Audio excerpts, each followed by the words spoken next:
Subscribe to my channel. My wife decided to spend her birthday at home and invited the entire family over. During the toast, her father suddenly blurted out, "It's time we stop hiding. My daughter deserves a real man, not this impersonator. Go ahead." That was the first sign the night would scorch dignity, not skin. Our living room was crowded with her whole clan, each holding up their glass as if none of them had spent the past year quietly dismantling the future I thought we were creating. I stood near the fireplace, quietly taking everything in, watching the firelight flicker against the glass. Something about the atmosphere felt rehearsed. Too many exchanged glances, too many strained smiles pretending to be warm. Then her father lifted his glass and the room froze. "It's time to say what's real," he barked. "My daughter deserves an actual man, not this fake." There it was. The cue. Right on time. Footsteps sounded from the garden. Another man strolled in, smug, overconfident, holding flowers and a ring like he'd won a contest he never even entered. My wife's mouth curved into the smile she once reserved only for me. I smiled back, though not the same way. "What a fascinating twist, father," I said, shifting the weight of what I'd been hiding behind me. "But mine will shake you far harder." Every head turned toward me. Perfect. Time to go back to when I still believed in them. I loved her with a naive, all-in devotion. The kind of love you only risk once. Because afterward, you carry the lesson like armor. She wasn't always distant. She used to draw soft circles on my palm before drifting to sleep. She used to whisper dreams for our future like sacred secrets meant only for us. I memorized every laugh, every quiver in her voice.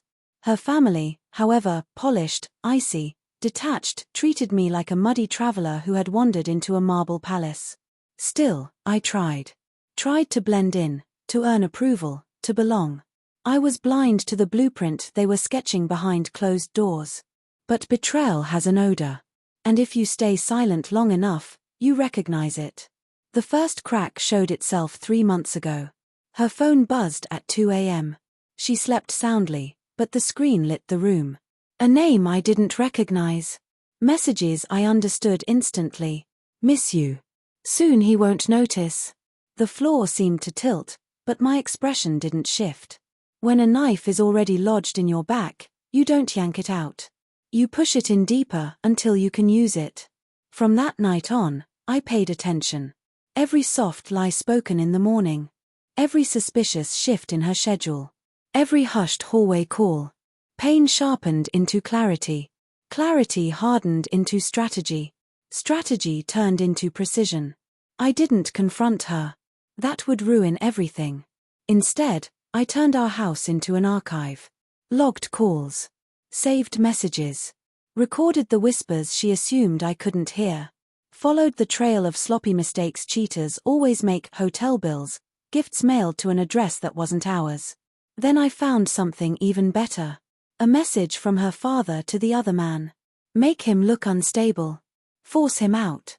She divorces him, marries you, and the company shares pass easily." Company shares. That was the real goal. Not her happiness. My company. The one I built from nothing while they smiled to my face. So I built my own masterpiece. Updated documents with my lawyer, secured all accounts, prepared evidence, filed quiet motions they wouldn't grasp until everything was already sealed. And for the final stroke, I dug into the other man's hidden past, the part he kept buried. Debt. Fraud. 2 active investigations. A charming facade hiding decay. I wrapped it all neatly in one folder and waited for tonight. Back in the living room, her father puffed his chest like he was about to crown a new heir. The other man stepped forward with the ring, acting as if I'd already been erased.